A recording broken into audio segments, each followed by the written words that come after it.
This is not going to be a long video because it doesn't have to be a long video.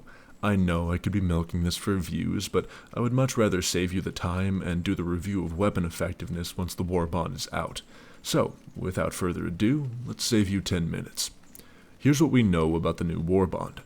It seems like the developers are coming out of the gate swinging on this due to the lackluster performance of Polar Patriots.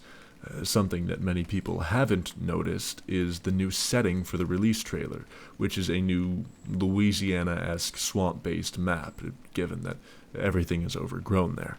It looks like it's going to feature massive, towering mangrove trees and very dense foliage with large clearings within the thickets for combat.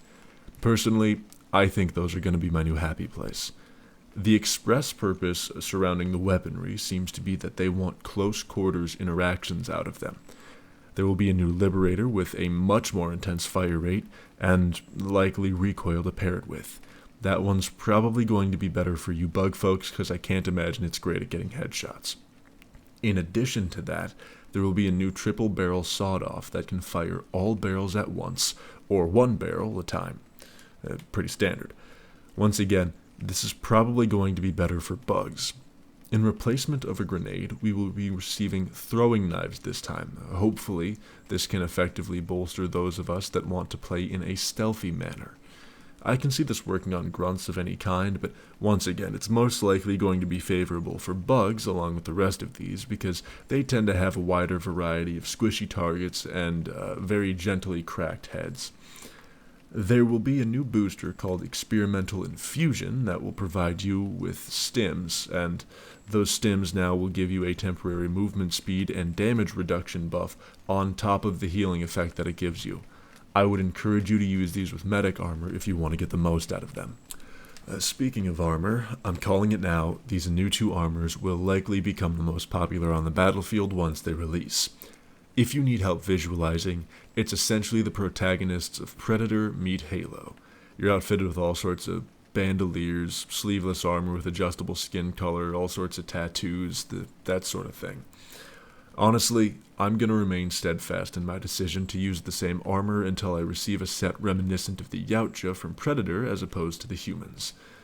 And, for the record, we don't know what these passives are, but it looks like one of them's probably going to be grenades, and another one's probably going to be stims because they're pairing this with a stim booster. This Warbond seems to be the beginning of choosing your own camo for equipment such as pods, shuttles, and exosuits, which is one step closer to weapon modification. There also seems to be a new handshake, what I will be referring to as the Are You Not Entertained pose, and a back double bicep pose down on one knee, likely to get the most out of the sleeveless attire. By the way, I didn't initially realize it, but the handshake is pretty much the intro handshake from Predator. You son of a bitch!